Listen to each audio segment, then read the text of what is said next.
لیکن رسولullah نے ایسی زندگی گزاری کہ رسولullah کی زندگی اعلان رسالت سے پہلے اور اعلان رسالت کے بعد اس میں عرب معاشرے میں ان کے رویے میں فرق نظر نہیں آتا ہے۔ رسول اسلام ایسا نہیں کرتے ہیں کہ چونکہ تم لوگ کلمہ نہیں پڑھتے ہو لہٰذا تمہارا جان و مال و عزت و ناموس یہ حلال ہو جاتا ہے۔ نہیں، رسول اسلام اعلان رسالت کے بعد بھی ان مشرکین کے ساتھ حسن برتاؤ کا سلوک کرتے ہیں۔ تبھی تو ہے کہ رسولullah ہجرت کرتے ہیں اور اسلام کے پیشوا وہادی بھی ہیں، ان کو اعتراض بھی ہے، لیکن اب تک بھی وہ مشرک امانتیں رسول خدا کے پاس رکھتے ہیں۔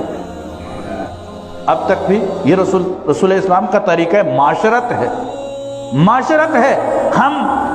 کس طرف مثلا جاتے ہیں، ہم کیسا سوچتے ہیں، آج مسلمان کیسا، یہ سنی ہے، اس کے ساتھ نہیں، اس کے ساتھ تعلق نہیں ہو سکتا ہے، اس کے ساتھ حسن برتاؤ نہیں ہو سکتا ہے، اس کے ساتھ حسن معاشرت نہیں ہو سکتا ہے، نہیں یہ غیر مذہب ہے، ہمارے یہ شیعہ ہے، اس کے ساتھ حسن سلوک نہیں ہو سکتا ہے، اس کے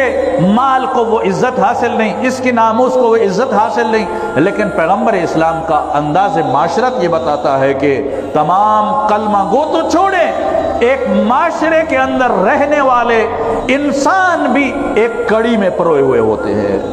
اور ان کے بھی حقوق ہوتے ہیں، ان کے حوالے سے بھی ذمہ داریاں